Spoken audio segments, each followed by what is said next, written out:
अब जो मैं साइंस बताने जा रहा हूं ये तुम्हें बहुत हैरान करेगी, वैदिक वालों को भी करेगी, दुनिया को भी करेगी। हम लोग जब पूजा अर्चना करते हैं, सूर्य को जल चढ़ाते हैं, चंद्रदेव को पूजते हैं, वरुण देव को पूजते हैं, हम विष्णु जी को पूजते हैं, लक्ष्मी जी को पूजते हैं, सबको पूजते हैं और हनुमान जी को पूजते हैं। जाकर के सबसे हम मांगते ही हैं।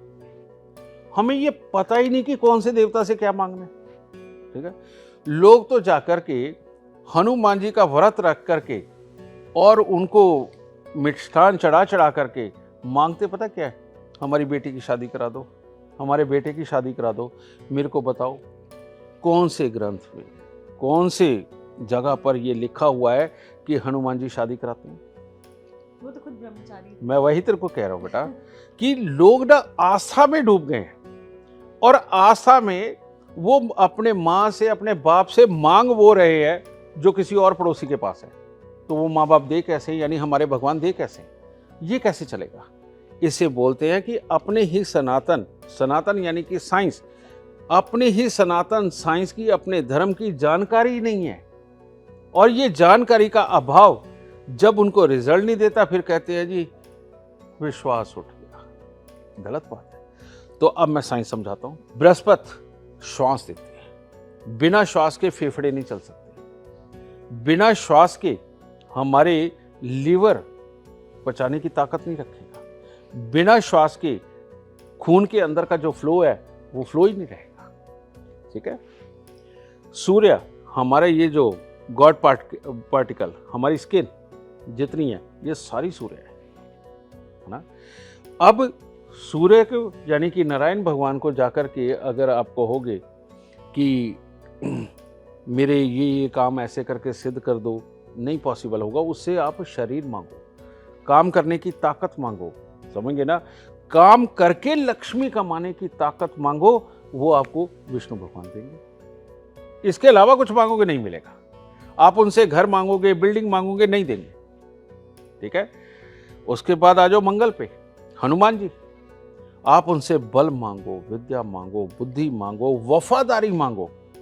लेकिन अगर हनुमान जी को ये कहा कि मेरा पड़ोसी मेरे को तंग करता है, प्रभु उसका सत्यानाश कर दो, क्या हनुमान जी करेंगे?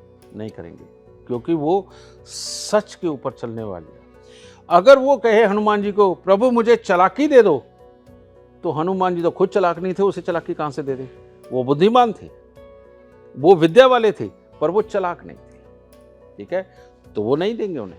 ठीक है, इसी प्रकार से बल उनसे मांगो, विद्या मांगो और धैर्य से काम करना और जिंदगी के अंदर अच्छे बन के चलना, ये हनुमान जी बड़े आराम से दे देंगे। ठीक है, फिर इसके बाद आप बृहस्पति पे भी हो गए, ये चंद्रमा भोलेनाथ। आप भोलेनाथ को कहोगे कि भोलेनाथ मेरी शादी करा दो, वो करा देंगे। इसीलिए सोमवार का व्रत रखा जाता है। लड़कियां 16 सोमवार का व्रत करती हैं। और अगर आप उन्हें कहोगे कि धन दे दो, वो कहेंगे कौन सा धन? अब धन भी कई प्रकार के, चालाकी से कमाने वाला या ईमानदारी से कमाने वाला। तो भोलेनाथ धन कौन सा देते हैं? शोरूम खोल लो, दुकानदारी खोल लो, कुछ भी छोटा मोटा व्यापार कर लो, ये धन तो भोलेनाथ दे देंगे। स्मगलिंग का धन कहां से देंगे? लोगों को लूट के कमाने वाला धन कहां से देंगे? रिश्वत वाला धन कहां से देंगे? वो नहीं देंगे। समझ गए? तो सही मायने में ये जितने देवता हैं ये आपको धन नहीं दे सकते। धन कौन देगा? धन देगी मां लक्ष्मी यानी कि शुक्र। धन देंगे शनिदेव, वो बिल्डिंगें बनाते हैं, वो मशीनें खड़ी करते हैं, और रात को जितने भी सुख भोगे जाते हैं आदमी औरत का, पति पत्नी के अलावा आदमी औरत के जितने सुख दिए जाते हैं शनिदेव करवाते हैं। और ये सोच कौन देता है?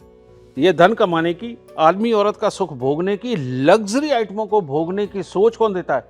केतु देता है। अगर ये केतु सोच देगा तो यानी शुक्र, शनि और केतु, ये जिनकी कुंडली में अच्छे हैं बेटा, वो आज की डेट में बड़े इंसान हैं। जिस बिल्डिंग में हम बैठे हैं इसके मालिक का शुक्र, शनि, केतु अच्छा होगा और ये सारे सुख भोगेगा। एक जनरली बात है।